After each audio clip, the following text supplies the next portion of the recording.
Bonjour Amélie. Bonjour. Vous êtes la scénariste de la série Sacré-Cœur.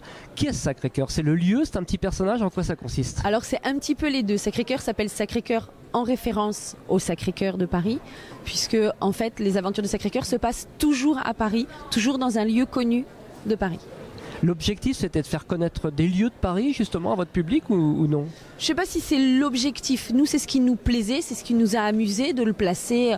Alors, on a un Sacré-Cœur à la Tour Eiffel, on a un Sacré-Cœur au Louvre, on a un Sacré-Cœur à la gare Montparnasse. Ça nous plaisait parce que c'est des endroits de Paris qu'on aime bien. On aime bien Paris. C'est des endroits de Paris qu'on aime bien, qu'on avait envie de mettre en scène, que Laurent avait envie de dessiner.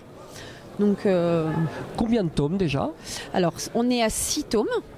Et Laurent est en train de terminer le 7e, il n'a plus qu'une seule illustration à faire. Il va se passer dans la Seine, si j'ai bien compris. Exactement. Avec une bébête un peu Exactement. bizarre. Comme ça se passe au début du XXe siècle, ça se passe entre 1902 et 1910.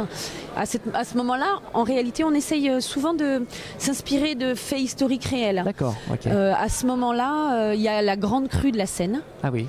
Et on s'est inspiré de ça. Qu'est-ce qu'il fait ce petit Sacré-Cœur? Il mène des enquêtes? Il fait quoi? Alors exactement? Sacré-Cœur, en fait, il a un papa qui est ingénieur aux Ponts et Chaussées, donc en fait il est très fort, très ingénieux, il fabrique des objets avec 3 fois rien, avec plein de choses. Et sa maman est médium, donc il a un autre talent, un autre don. C'est qu'il arrive à être en contact, à voir les créatures fantastiques. Et il y en a beaucoup plus qu'on ne croit, en particulier à Paris. Quel est votre public exactement? C'est vraiment les tout petits ou...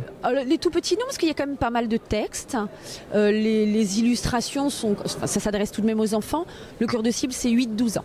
Bon, voilà. Donc on va guetter le prochain avec impatience. Merci beaucoup. On va rappeler peut-être le nom de l'éditeur aussi qui sort. Le Lézard Noir. Est-ce que vous avez un site sur lequel on peut suivre toute cette actualité? Alors Laurent Audouin a un site, je pense que ça s'appelle Sacré-Cœur, mais je ne suis pas sûre. Bon, on va vérifier tout ça. Merci beaucoup à vous, Amélie. Merci beaucoup.